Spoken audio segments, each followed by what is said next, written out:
Hujan badai burung lautan seakan menjadi saksi.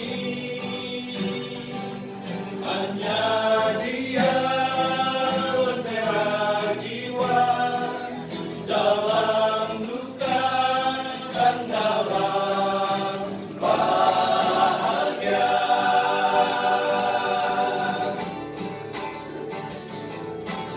Muliakanlah akan kebesarannya, Juru Selamat kita, penebus segala dosa-dosa. Hanyalah Dia yang kuasa di dunia dan di surga.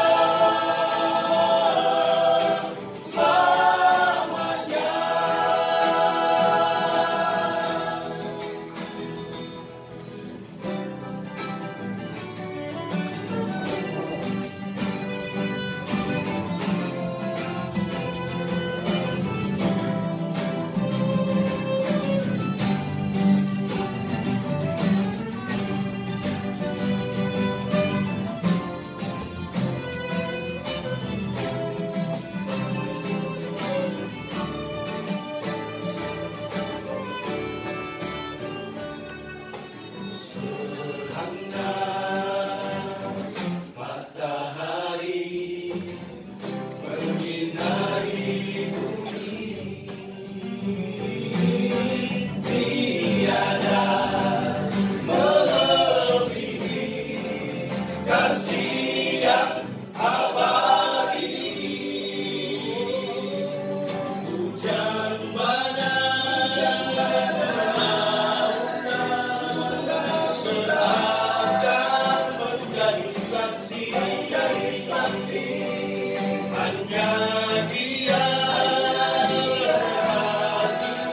lentera jiwa dalam duka dan dalam bahagia.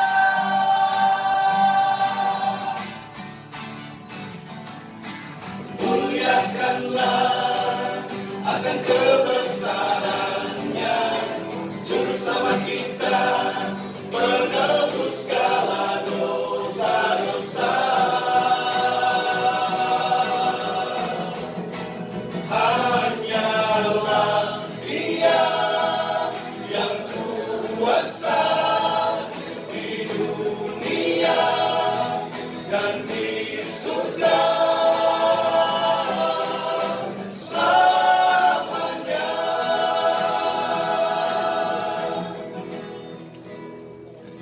Pujilah Dia yang kuasa, Juru Selamat manusia, sembah sujud kupangkatkan padanya.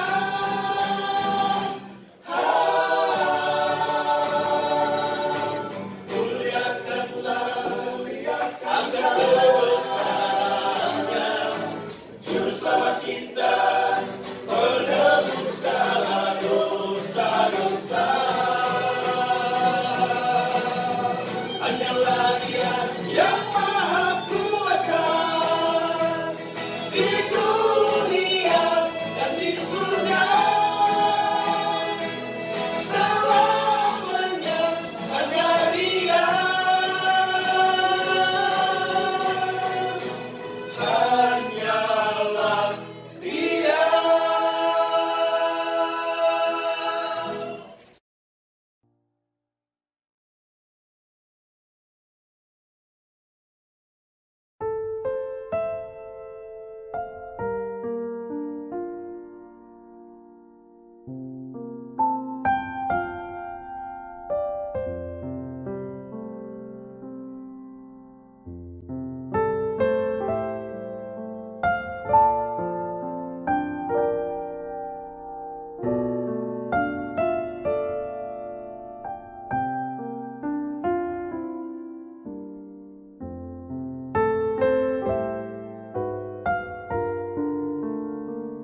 presbiter bertugas mengucapkan salam sejahtera dan selamat beribadah di hari Minggu kedua sesudah Pentakosta.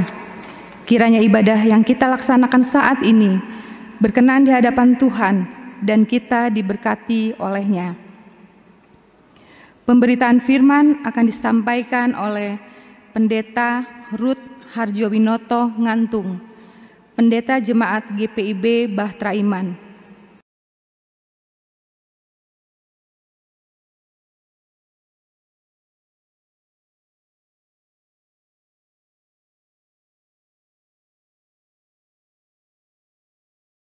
Sejenak kita bersaat teduh.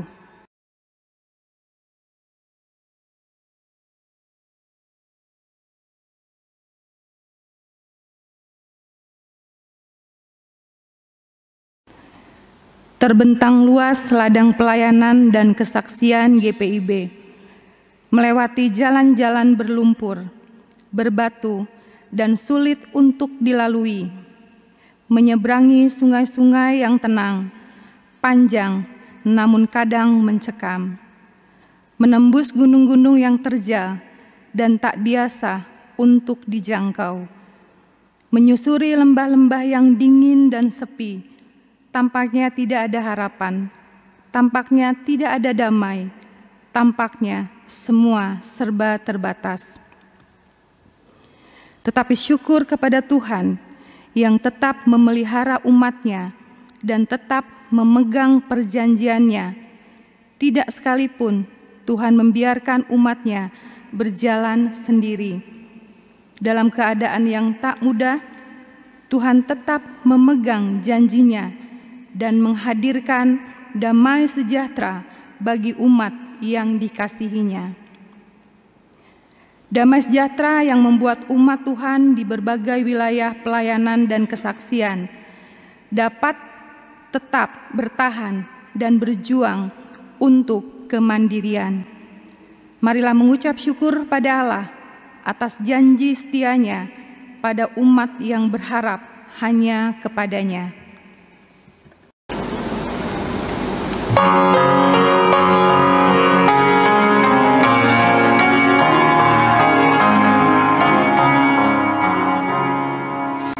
Kasih setia Tuhan membuatku tegun. Kasih setia Tuhan ajaib bagiku. Kasih setia Tuhan melampaui akalku. Kasih setia Tuhan tiada taranya.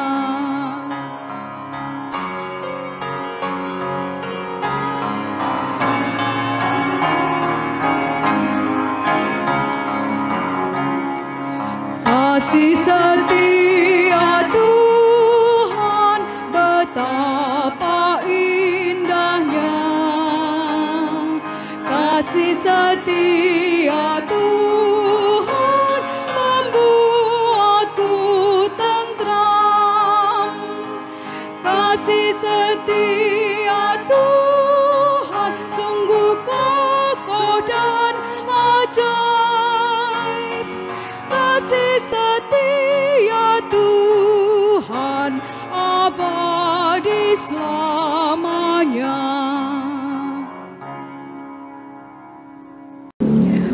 Umat Tuhan, mari kita berdiri, mari menyambut firman Tuhan yang hadir di tengah persekutuan kita.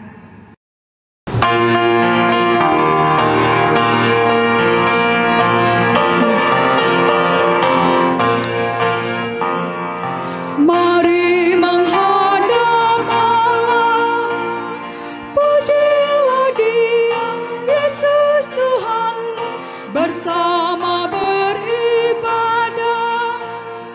Angkat suaramu, nyanyi gembira, kita semua jadi satu, satu di dalam kasih-Nya. Tiada lagi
Saat kau beribadah, jangan biarkan iblis menggoda. Tenangkanlah dirimu, minta Roh Kudus tinggal di hati, agar kau dapat beribadah, hati terarah padanya. Firman Tuhan yang diberitakan menjadi berkat bagimu. Mari berpadu suara, nyanyikan haleluya.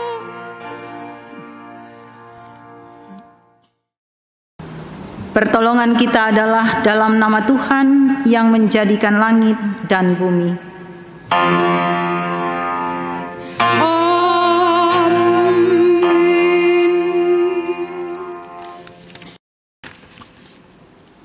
Nats pembimbing dari Ibrani 12 ayat 14 berkata, "Berusahalah hidup damai dengan semua orang dan kejarlah kekudusan, sebab tanpa kekudusan tidak seorang pun melihat Tuhan." Kasih karunia dan damai sejahtera dari Allah Bapa dan Kristus Yesus Juru Selamat kita menyertai kamu Dan menyertaimu juga. Jemaat, mari kita berdoa kepada Allah. Tuhan Allah, Bapa kami yang di sorga, betapa bahagia mengenal dan beriman kepadamu, sebab percaya dan mengenalmu sebagai Bapa membuat hidup kami penuh dengan syukur. Karena kami percaya sebagai Bapa, Engkau pasti selalu ada bagi kami dalam setiap keadaan kami. Terbukti nyata hari Minggu ini yang Bapa sediakan bagi kami. Akan ada banyak hal bermakna yang akan kami alami bersamamu ya Bapa. Bukan karena kami baik, tapi semata karena itulah hakikat dan keberadaanmu sebagai Bapa yang pengasih, panjang sabar dan berlimpah kasih karunia. Di minggu yang baru ini, kiranya tangan kasih-Mu tetap memegang tangan kami dan membawa kami berjalan melewati setiap pengalaman hidup, waktu demi waktu, supaya kami tidak jatuh dan binasa, dan terlebih lagi kami tidak akan dipisahkan dari kasih karunia-Mu dalam Kristus Yesus. Dan kiranya Roh Kudus mendampingi dan meneguhkan kami selalu, bahwa Tuhan sudah berkarya melakukan yang terbaik bagi kami, maka kami pun akan dimampukan untuk melakukan yang terbaik bagi Tuhan dalam kehadiran kami di tengah sesama kami. Terpujilah Engkau selama-lamanya, Bapa, Putra, dan Roh Kudus. Amin.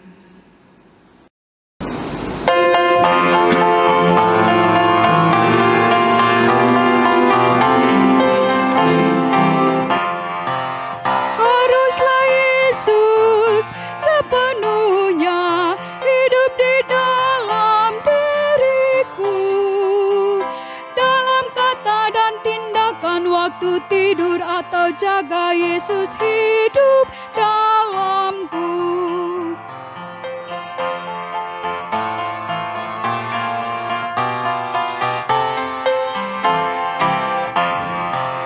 Ku harus hidup sepenuhnya di dalam Yesus Tuhanku, dalam kasih kebenaran, pengampunan, kekudusan, dalam Yesus hidupku.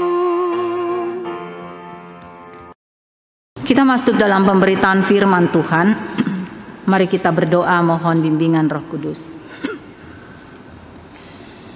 Ya Tuhan, dengan penuh kerendahan hati kini kami siap untuk menyambut sapaan sabda-Mu, dan berilah kuasa Roh-Mu yang kudus menguasai kami semua, sehingga kami dapat mendalami kekayaan firman-Mu dan itu menjadi berkat bagi kami semua dalam menjalani dan juga menggumuli kehidupan anugerah-Mu. Bersabdalah ya Tuhan, kami siap menyambutnya dalam Kristus Yesus Tuhan kami berdoa. Amin. Jemaat Tuhan, mari berdiri untuk mendengarkan pembacaan Alkitab. Terpujilah Kristus. Haleluya.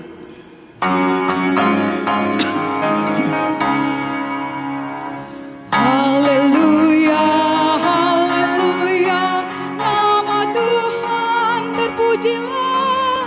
Haleluya, haleluya, nama Tuhan terpujilah. Bacaan Alkitab hari ini dari kitab Kejadian pasal 31 ayat 43 sampai 50. Kitab Kejadian pasal 31 ayat 43 sampai 50 yang menyatakan perjanjian antara Yakub dan Laban.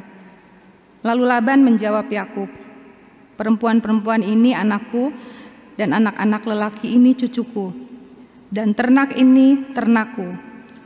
Bahkan segala yang kau lihat di sini adalah milikku. Jadi, apakah yang dapat kuperbuat sekarang kepada anak-anakku ini atau kepada anak-anak yang dilahirkan mereka? Maka sekarang, marilah kita mengikat perjanjian, aku dan engkau, supaya itu menjadi kesaksian antara aku dan engkau." Kemudian, Yakub mengambil sebuah batu dan didirikannya menjadi tugu. Selanjutnya berkatalah Yakub kepada saudara-saudaranya, "Kumpulkanlah batu." Maka mereka mengambil batu dan membuat timbunan. Lalu makanlah mereka di sana di dekat timbunan itu. Laban menamai timbunan batu itu Yegar Sahaduta, tetapi Yakub menamainya Galet. Lalu kata Laban, "Timbunan batu inilah pada hari ini menjadi kesaksian antara aku dan engkau." Itulah sebabnya timbunan itu dinamainya Galet.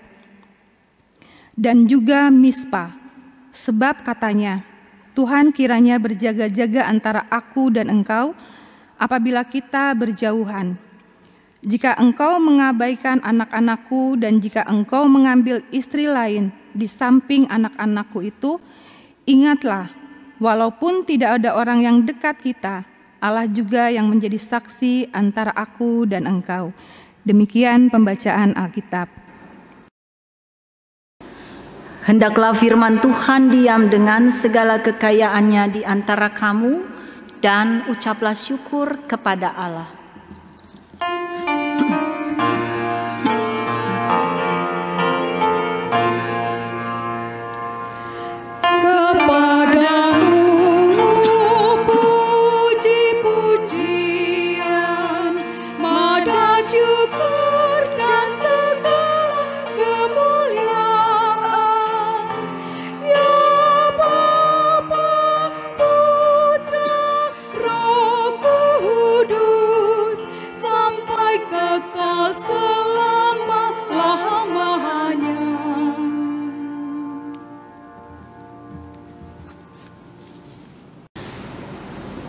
Bapak, Ibu, saudara-saudari yang terkasih di dalam Tuhan Yesus Kristus, saya sangat yakin bahwa dalam kehidupan bersama kita selalu mengharapkan adanya situasi dan kondisi dalam damai.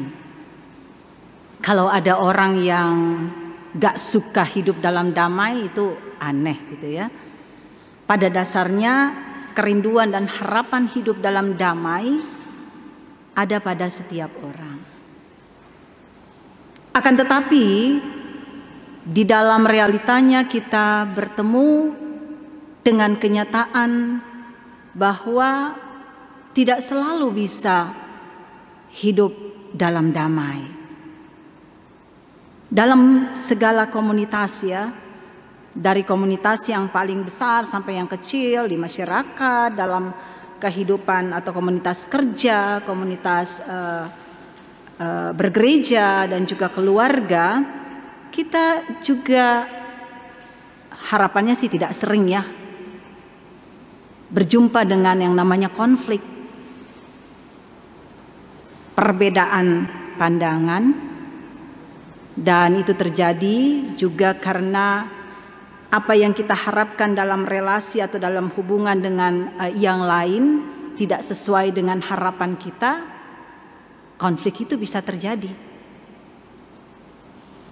Saya kira hal-hal seperti itu wajar juga ya, karena dalam komunitas yang paling kecil sebagai contoh, suami istri bertemu dari perbedaan latar belakang, budaya kah, pendidikan, karakter yang berbeda, sehingga tidak mudah, ya. Itu bisa menjadi pemicu konflik. Ditambah lagi saat kita bertemu dengan berbagai masalah-masalah atau pergumulan-pergumulan kehidupan. Jadi sekali lagi realitanya ada kecenderungan ketidakdamaian terjadi dalam relasi hidup bersama. Apakah kita harus lari dari kenyataan? Saya kira bukan langkah yang bijak.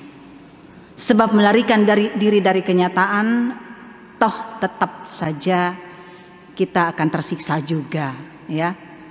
Ketidakdamaian tetap mengikuti begitu. Yang paling penting adalah menyikapi itu dengan bagaimana kita mau mengatasi konflik yang ada, sehingga kita kembali dapat menjalin satu kehidupan bersama yang diwarnai damai, yang menjadi harapan kita. Bapak Ibu saudara-saudari yang kekasih, kita merenungkan kisah Yakub dan Laban, keponakan dan paman, sekaligus menantu dan mertuanya. Sebagian besar kita, saya anggap tahulah cerita tentang Yakub, ya. Yang bermula Yakub bersama ibunya secara licik menipu ayahnya, bahkan kakaknya juga, ya, supaya mendapatkan berkat atau hak kesulungan, sehingga menyebabkan Yakub harus meninggalkan rumahnya, dan ia pergi ke tempat, bukan si Laban, ya, kalau si Laban ada di Tanah Batak, pamannya Laban. Dia harus pergi ke sana, dan kisah kita ada dalam konteks Yakub di tempat Laban pamannya. Demi mendapatkan pujaan hatinya, Rahel, gitu ya, Yakub harus mengabdi, bekerja di tempat atau di rumah pamannya selama 7 tahun. Akan tetapi apa yang terjadi? Secara licik, Laban justru memberikan Lea dengan alasan bahwa menurut tradisi mereka adalah tidak baik jika sang kakak dilangkahi oleh Rahel, gitu ya. Jadi Yakub senang pada Rahel, tetapi Lea kakaknya itu belum berkeluarga, sehingga dalam tradisi itu kelihatannya gimana ya, nggak pas gitu, sehingga Lea yang diberikan. Tetapi Yakub tetap berusaha untuk mendapatkan Lea sang pujaan hatinya, dan untuk itu harus 7 tahun berikut lagi dia bekerja di rumah pamannya. Total 14 tahun baru dia dapat Rahel. Saya rasa ini juga penting untuk direnungkan, karena dengan 14 tahun memberikan banyak pengaruh pada Yakub dalam perubahan-perubahan sikap, karakter terbentuk secara luar biasa. Kalau kita lihat perjalanan Yakub ini sampai kemudian terjadi konflik dan ada perdamaian. Saya mengajak Bapak Ibu kita masuk di dalam perikop bacaan yang sudah dibacakan tadi, ya, dari Kejadian pasal 31 ayat 43 sampai 50. Tibalah masanya Yakub yang telah berkeluarga, memperistrikan dulu ya, zaman dulu ya, Lea dan Rahel, meminta kepada sang mertua untuk meninggalkan rumah Laban. Wajar-wajar saja toh ketika orang berkeluarga bahwa ia harus mandiri begitu. Tetapi rupa-rupanya Laban dengan berat hati untuk melepaskan Yakub. Ada beberapa faktor pastinya pada diri Laban selain bahwa anak-anak dan cucu-cucunya harus meninggalkan dia. Berat rasa seorang ayah, berat rasa seorang kakek. Tetapi di balik itu juga rupa-rupanya ada hal yang menimbulkan perasaan, semacam perasaan iri kepada Yakub ya, dengan kondisi Yakub yang berkembang luar biasa, dengan bekerja sekian tahun lamanya, dia juga telah boleh memperoleh hasil yang besar. Bapak Ibu bisa membaca pada pasal sebelumnya ya, bagaimana perjalanan hidup Yakub yang kemudian diberkati Tuhan secara luar biasa. Dan tentu saja itu juga terjadi oleh karena Yakub di dalam perjalanan waktu mengalami perubahan-perubahan dengan mengevaluasi dirinya tentang apa yang telah ia lakukan. Lalu ia benar-benar membuka diri supaya Tuhan yang membimbing dia, Tuhan yang membentuk dia, sehingga perubahan yang luar biasa itu terjadi. Tidak instan dalam sebuah proses panjang. Tapi perubahan-perubahan yang terjadi pada diri Yakub yang boleh dikatakan perubahan metamorfosa ya, ke arah karakter, kepribadian yang semakin lebih baik, lebih tenang, lebih dapat menahan diri, itu terjadi karena ia mau membuka diri dan benar-benar Tuhan ia perkenankan sungguh-sungguh membentuk dia. Hal itu kita bisa lihat salah satunya saat ia menghadapi Laban yang mencoba mencari cara untuk menahan Yakub, tetapi dia luar biasa bisa menahan diri dan ia mengatakan kepada Laban di dalam ayatnya pasal 31 ayatnya yang ke-42 ya, di atas sedikit sebelum bacaan tadi, dia bilang begini, seandainya Allah ayahku Allah Abraham dan yang disekani oleh Ishak tidak menyertai aku, perhatikan bagaimana Tuhan mendapatkan perhatian yang utama. Tentulah engkau sekarang membiarkan aku pergi dengan tangan hampa, tetapi kesengsaraanku dan jeripayahku telah diperhatikan Allah dan ia telah menjatuhkan putusan tadi malam. Sebelum ia memutuskan dan sedikit ada ketegangan dengan Yakub untuk pamitan gitu kan. Jadi relasi dia yang digambarkan di dalam bacaan tadi ayat 42 itu dengan Tuhan sudah memperlihatkan keeratan, kedekatan, di mana setiap langkah, setiap keputusan yang akan diambil oleh Yakub adalah langkah dan keputusan yang benar-benar telah ia renungkan dan meminta hikmat jawaban Tuhan sehingga ia dapat melangkah dengan keputusan yang tepat, keputusan yang bijak. Ini berbeda dengan bagaimana Yakub dengan masa lalunya yang mau terlibat dalam kelicikan untuk mendapatkan hak kesulungan itu. Dia merenungkan perjalanan panjang, bagaimana ia telah membuat luka yang dalam bagi keluarganya, dan pada akhirnya dia juga mengalami luka dalam kehidupan bersama dengan Laban. Tetapi semua itu berproses secara luar biasa dan ia mau menempatkan diri dalam tuntunan Tuhan, sesuatu yang sangat baik dalam perkembangan sikap, perilaku dan karakter atau pribadi Yakub itu terjadi. Nah, Bapak Ibu Saudara yang kekasih dalam Tuhan Yesus Kristus, apakah ini sepenuhnya karena memang Yakub bisa? Tidak. Jelas tadi dia mau menyorot atau fokus pada Tuhan yang memungkinkan semua itu. Dan dia yakin Tuhan tidak akan membiarkan dia untuk tidak dapat menyelesaikan masalah yang terjadi antara dia dengan Laban. Dan Bapak Ibu Saudara yang kekasih, kita melihat memang pada akhirnya kesaksian Kitab Suci mengatakan bahwa Tuhan mau bertindak. Tuhan tidak membiarkan mereka yang mau tertuju kepada Dia jatuh dalam konflik tanpa penyelesaian, kalau benar-benar mau tertuju kepada Dia. Kepada Laban, firman Tuhan datang menyapa.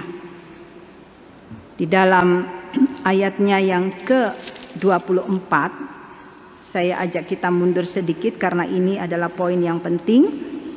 Dalam ayat yang ke-24 pasal 31, di sana kita lihat bagaimana Allah yang tidak membiarkan orang yang percaya kepadanya ada dalam konflik tanpa penyelesaian. Ayat 24, pada waktu malam datanglah Allah dalam satu mimpi kepada Laban orang Aram itu, serta berfirman kepadanya, jagalah baik-baik supaya engkau jangan mengatai Yakub dengan sepatah kata pun. Jadi ini awal daripada pernyataan Tuhan yang mau terlibat untuk membuat mereka yang mau percaya sungguh dan fokus kepadanya bisa melalui atau menyelesaikan konflik dan boleh menemukan damai itu. Tadi Yakub sudah. Yakub memulai itu walaupun dia masih lebih muda daripada Laban, tetapi pengalaman yang membentuk dia dan penyerahan dirinya kepada Tuhan membentuk kepribadian yang sangat dewasa, karakter yang sangat dewasa di dalam kehidupan.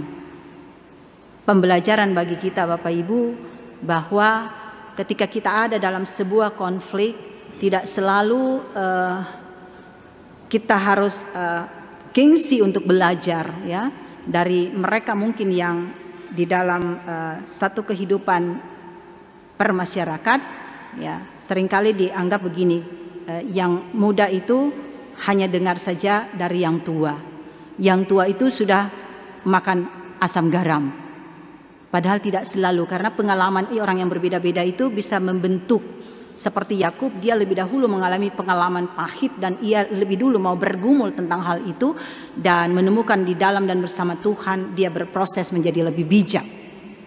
Jadi maksud saya harus kita melihat juga sisi ini.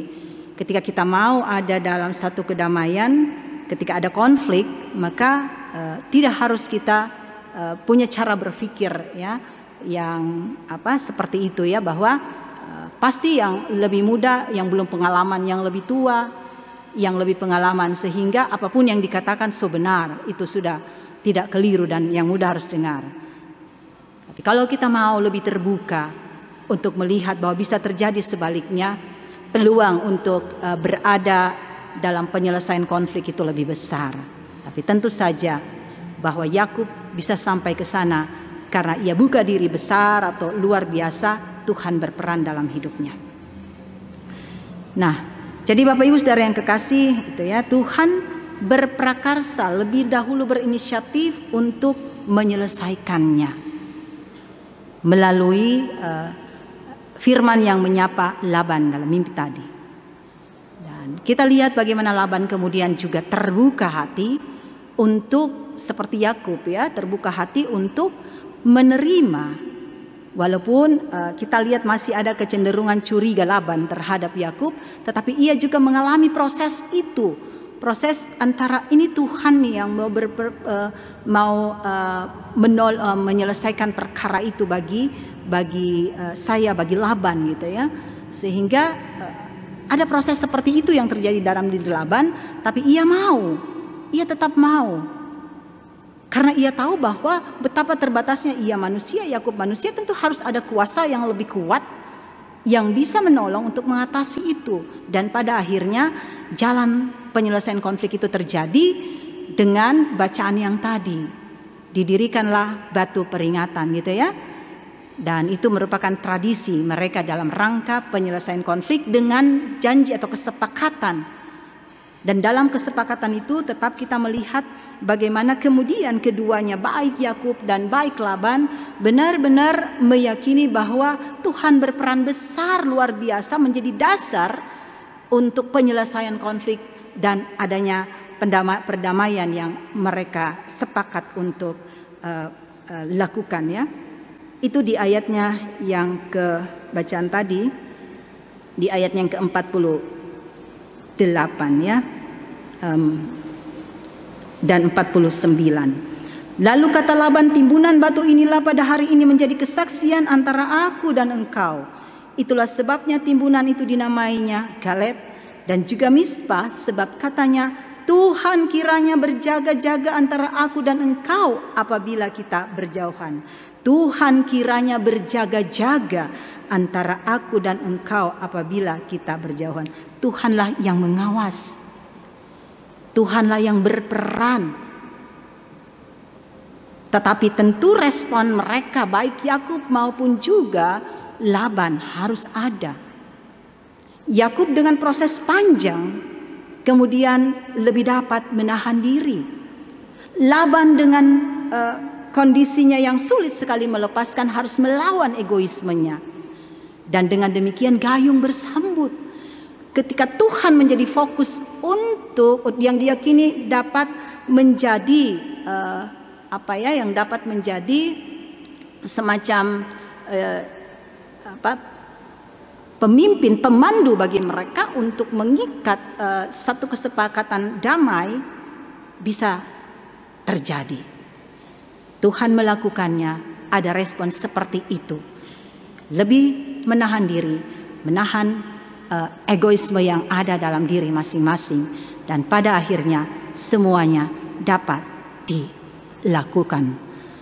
Suasana itu menjadi sesuatu yang sangat membahagiakan baik bagi Yakub maupun Laban. Laban memperkenankan Yakub, kayaknya happy ending. Kalau kita baca sampai ayat 55, saat Laban akan melepaskan Yakub tentu dengan kesedihan, tetapi damai itu terjadi secara luar biasa. Ayat 55, keesokan harinya pagi-pagi Laban mencium cucu-cucunya dan anak-anaknya serta memberkati mereka. Kemudian pulanglah Laban kembali ke tempat tinggalnya. Luar biasa. Nah, Bapak Ibu Saudara yang kekasih di dalam Tuhan Yesus Kristus, kalau di atas tadi saya mengatakan bahwa kita rindu selalu dalam relasi di berbagai komunitas, terutama dalam keluarga, ada damai. Tapi ada realita-realita di mana gejala ketidakdamaian, konflik itu bisa terjadi. Tetapi kita sudah punya satu pegangan yang kuat paling tidak, dan kita lihat nanti lebih jauh daripada itu, bahwa Yakub dan Laban ada Tuhan yang tidak pernah mau orang yang benar-benar percaya dan fokus memberi diri dalam tuntunannya itu tidak dapat menyelesaikan konflik dan tidak menemukan damai. Tuhan mau menyelesaikannya, membawa damai dalam kehidupan kita. Itu dulu yang pertama. Saat kita akan melihat kenyataan-kenyataan bahwa gejala-gejala konflik itu selalu akan kita temui, harapannya tidak terjadi, tapi toh saya kira kita bertemu dengan kenyataan-kenyataan itu, baik bagi kita sendiri atau mungkin orang-orang yang ada di sekitar kita.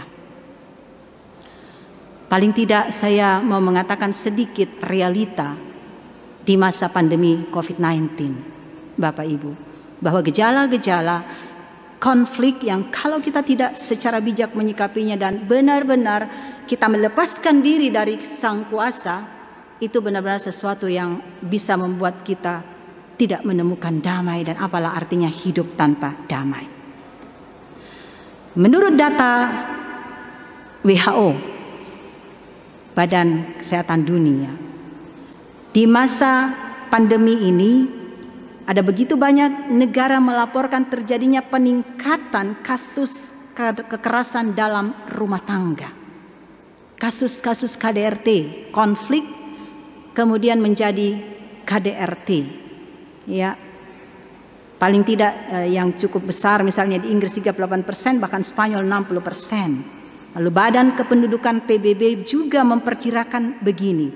akan ada 31 juta kasus kekerasan domestik di dunia ini jika lockdown berlangsung hingga 6 bulan. Dan juga 15 juta berbasis gender dalam setiap perpanjangan waktu. Begitu. Saya hanya mencoba paling tidak, walaupun mungkin tidak setepat itu, tetapi ada gejala ya, bahwa konflik luar biasa di masa pandemi ini. Luar biasa bisa terjadi. Bahkan di Indonesia juga lewat survei daring Badan Kependudukan ya, ada 20.000 keluarga dengan proses daring tadi. 95% keluarga dilaporkan stres akibat pandemi dan pembatasan sosial. Tanpa sadar saya kira itu bisa terjadi. Kita di rumah dengan kondisi yang berbeda tidak biasanya dan bertemu terus. Saya yakin bahwa kita bertemu dengan kecenderungan-kecenderungan di mana bisa kita sadar atau tidak sadar saling melukai dalam rumah. Bisa terjadi seperti itu. Data Komnas Perempuan selama wabah ini hingga 17 April, pengaduan kekerasan lewat surat elektronik 204 kasus, 268 pengaduan via telepon dan 62 via surat. Itu yang terjadi.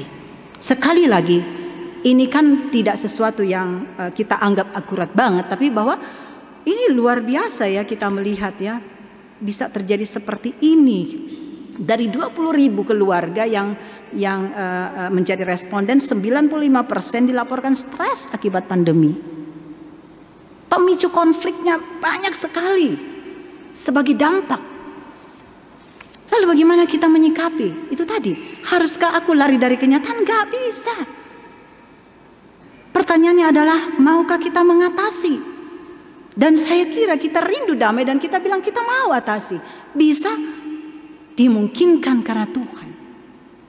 Kekristenan memahami bahwa akar dari segala sesuatu penyebab konflik terjadi, egoisme, orang tak mampu menahan diri, kesulitan untuk saling memahami, melukai, itu karena dosa. Kalau begitu akarnya ini yang harus diatasi. Apakah Tuhan atasi buat kita? Iya. Karena itu saya mengajak kita membaca 2 Korintus 5 ayat 19. Apa yang Yesus telah lakukan? Yang ia lakukan adalah ini. Bahwa ia mendamaikan, sebab Allah mendamaikan dunia dengan dirinya oleh Kristus dengan tidak memperhitungkan pelanggaran mereka. Kristus memulai untuk mengatakan dia mendamaikan dirinya dengan kita yang sudah melukainya. Karena itu dia menjadi sumber utama, dasar utama bagi kita untuk bisa meraih kedamaian itu dalam hidup bersama. Mengatasi konflik, setiap konflik yang ada. Kita belajar pada Kristus. Bagaimana Laban, bagaimana Yakub yang bisa terbentuk setelah membuka diri kepada Tuhan yang memimpin. Kini kita semakin jelas bahwa Tuhan sudah datang untuk mendamaikan dirinya untuk kita yang melukai dia. Dia mau giring kita untuk ada dalam damai. Ia mau menggiring kita untuk bisa menyelesaikan setiap konflik yang membuat kita tidak dalam kedamaian. Ia mau kita terhubung kembali dalam kasih-Nya yang penuh itu dalam hidup ini. Karena itu kita belajar pada Kristus. Kita bersandar pada Kristus. Tapi terus berproses juga mengevaluasi diri seperti Yakub. 14 tahun dia belajar banyak tentang luka yang ia telah lakukan terhadap keluarganya. Tentang sakit hati yang ia timbulkan bagi kakaknya. Laban pun belajar tentang bagaimana ia yang begitu curiga, bahkan mungkin iri kepada Yakub. Hanya dengan itu, dari kita yang terbuka mengevaluasi diri terus, ketika ada konflik, jangan hanya merasa bahwa kita adalah korban. Tapi ketika ada konflik pasti ada andil kita dan orang lain juga mengatakan mereka terluka karena kita. Lalu mari kita renungkan bahwa apakah kita terluka, apakah kita melukai? Bahwa Tuhan Yesus ingin berdamai dengan kita dan mau kita tinggal dalam kasih-Nya. Kita hanya mampu jika kita tinggal pada pokok anggur itu. Begitu dalam perumpamaan pokok anggur ya. dimampukan. Maka Bapak Ibu, mari evaluasi diri terus, mau berubah, bertransformasi, tapi benar-benar jadikan Yesus yang utama untuk menuntun langkah kita, pembentukan diri kita semakin dapat menghadirkan damai. Selamat mengelola konflik menjadi sebuah kekuatan baru di dalam Kristus. Damai yang lebih kuat itu dapat kita nyatakan. Tuhan memberkati. Amin. Saudara-saudara jemaat yang terkasih, marilah kita merespon pemberitaan firman Tuhan dengan menyanyi dari Gita Bakti 117 sambil kita memberikan persembahan syukur dan persembahan bulan Palkes GPIB kepada Tuhan.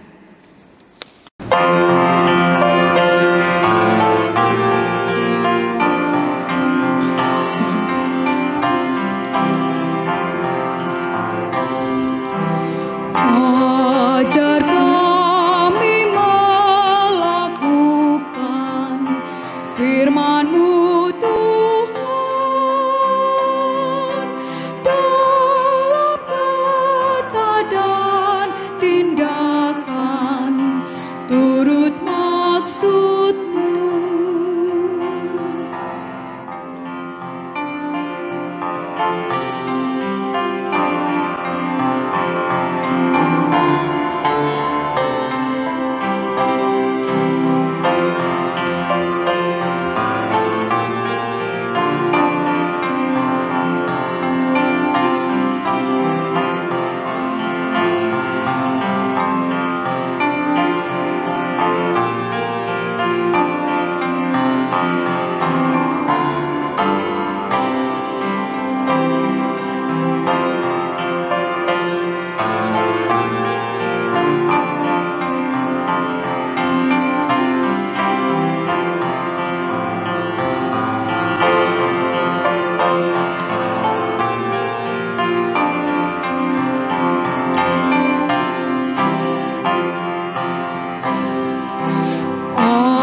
Ajar kami hidup rukun, damai dan tentram,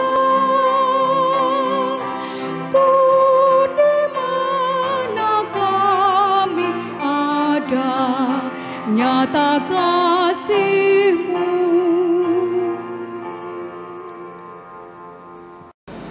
Mari kita berdoa. Terima kasih Tuhan, kami percaya bahwa dalam tuntunan Tuhan dan kami yang terus mau membuka diri untuk Engkau berkarya dalam hidup ini, maka kami dapat menjadi alat bagi perdamaian di tengah kehidupan kami dengan sesama. Kami berdoa untuk perjalanan pelayanan kesaksian kami di tengah-tengah Gereja Protestan Indonesia bagian Barat, khususnya saat ini di bulan Palkes GPIB. Kami berdoa untuk jemaat-jemaat yang ada di berbagai pelosok tanah air. Tuhan memberkati untuk pelayanan mereka di pos-pos Palkes, di tempat-tempat yang terpencil dengan berbagai keterbatasan, tetapi Injil-Mu tidak dapat dibatasi oleh apapun untuk disampaikan, menyentuh dan menjadi berkat bagi manusia. Kami berdoa untuk para pelayan Tuhan, para pendeta dan juga para diaken penatua, unit-unit misioner yang ada yang melayani di pos-pos Palkes GPIB.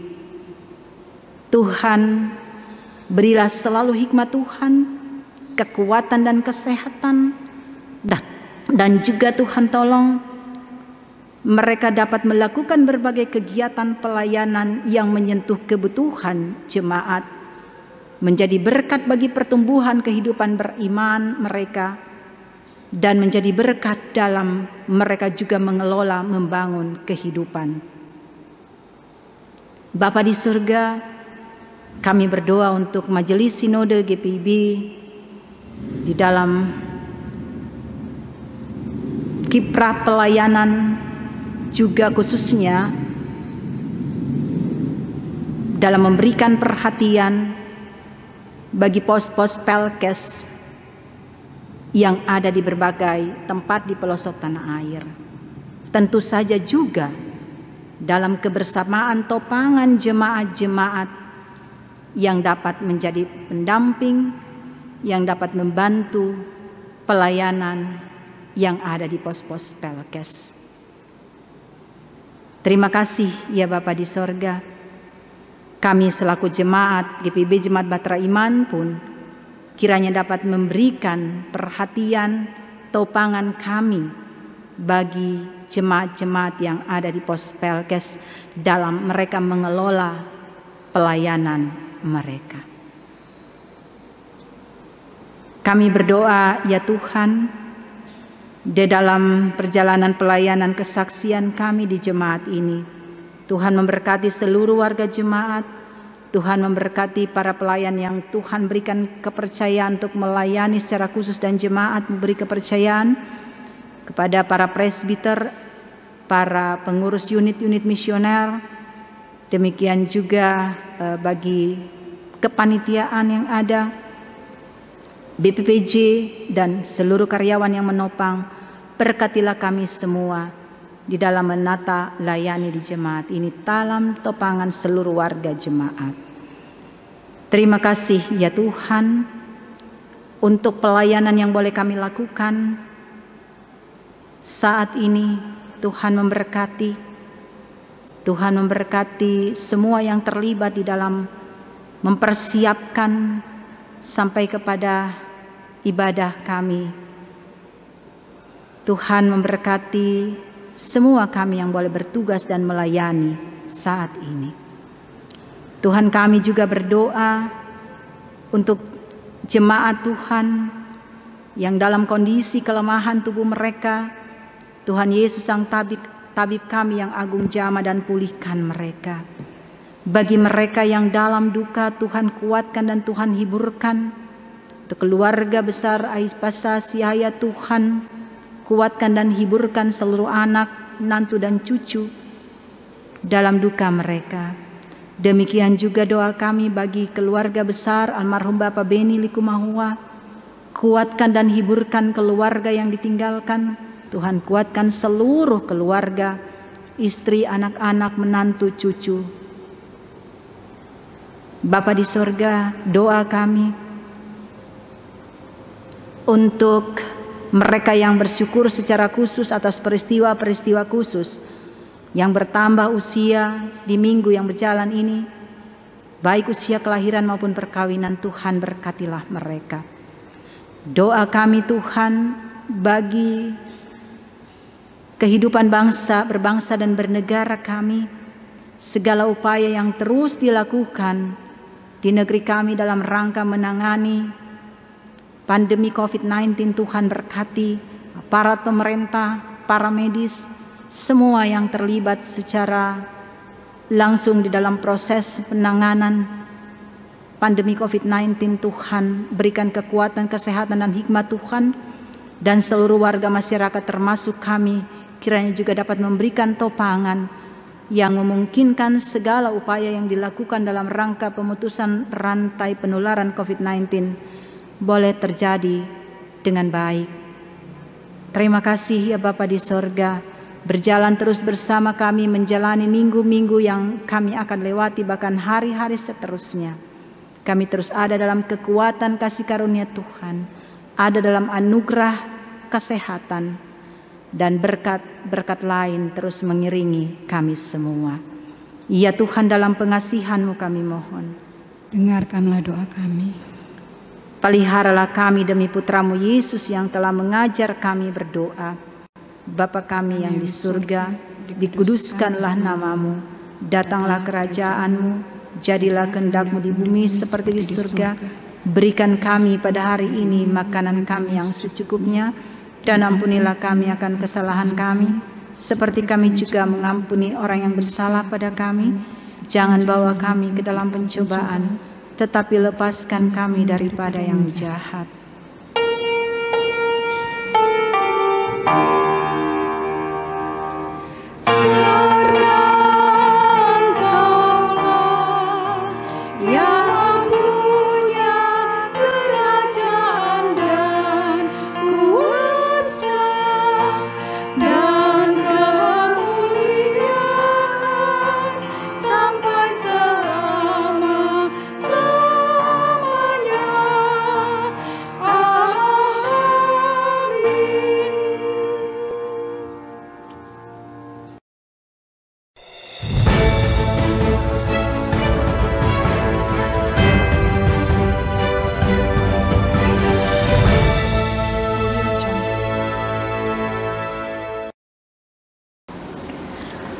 Warta Jemaat Bahtera Iman, Minggu 14 Juni 2020. Ucapan selamat. Majelis Jemaat GPIB Bahtera Iman mengucapkan selamat hari Minggu kedua sesudah Pentakosta. Kiranya ibadah ini semakin mempererat persekutuan kita, walaupun kita masing-masing beribadah di rumah. Diumumkan kepada seluruh warga jemaat untuk ibadah keluarga dapat diikuti secara online setiap hari Rabu pukul 8 malam melalui YouTube channel, dan sepanjang bulan Juni diharapkan warga jemaat menyediakan persembahan khusus bulan Pelkes GPIB. Ibadah Pelkat GP akan dilakukan secara online melalui aplikasi Zoom pada hari Minggu 14 Juni 2020 pukul 12 dengan tema Lebih dari Nafasku Bapa.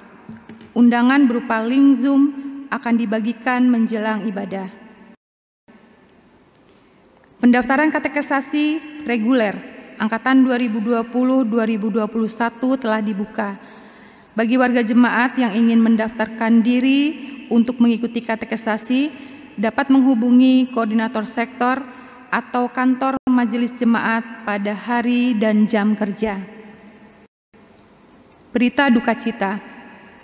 Telah kembali ke rumah Bapa di sorga, Ibu Hartini Surbakti Girsang, usia 69 tahun, pada hari Rabu 3 Juni 2020 di Rumah Sakit Fatmawati, dan telah dimakamkan pada hari Rabu 3 Juni di TPU Tanah Kusir.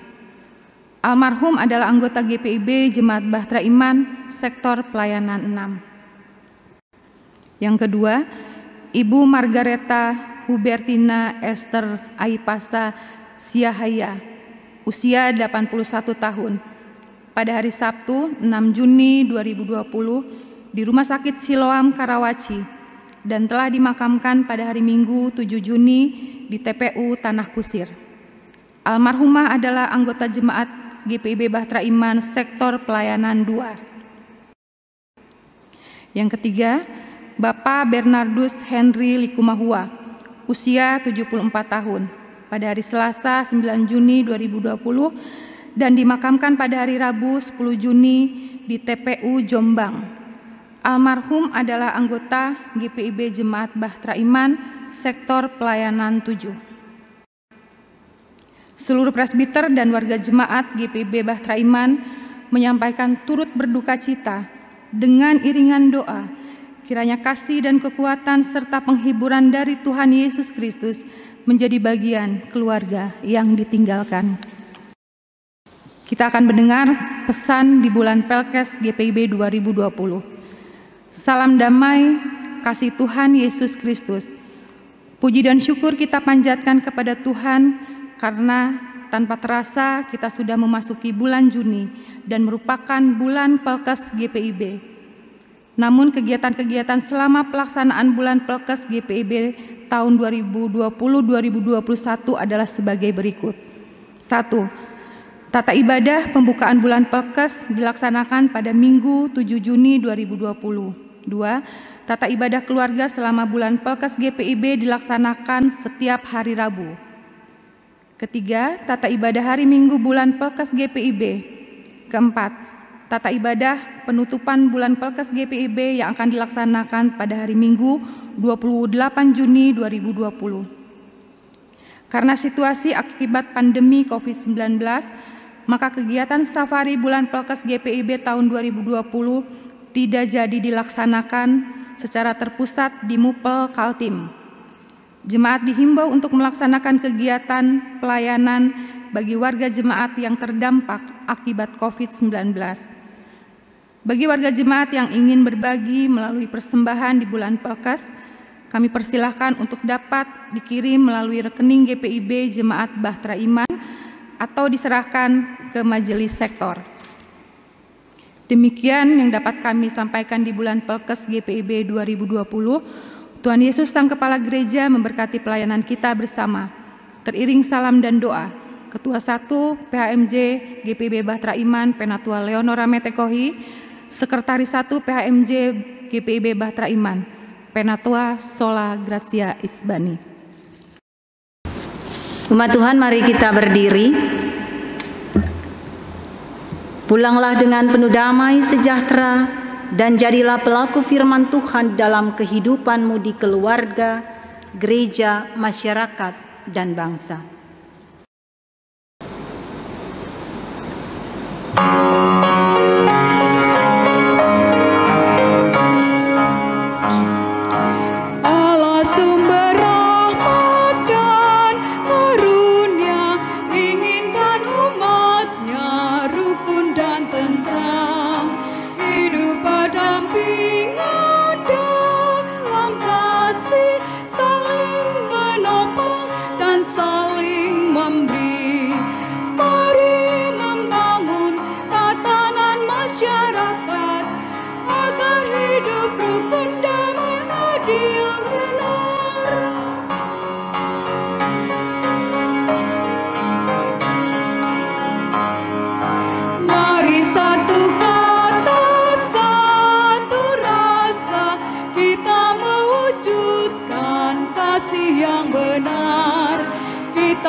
Arahkanlah hati dan pikiranmu kepada Tuhan, serta terimalah berkat-Nya. Tuhan memberkati engkau dan melindungi engkau. Tuhan menyinari engkau dengan wajah-Nya dan memberi engkau kasih karunia. Tuhan menghadapkan wajah-Nya kepadamu dan memberi engkau damai sejahtera.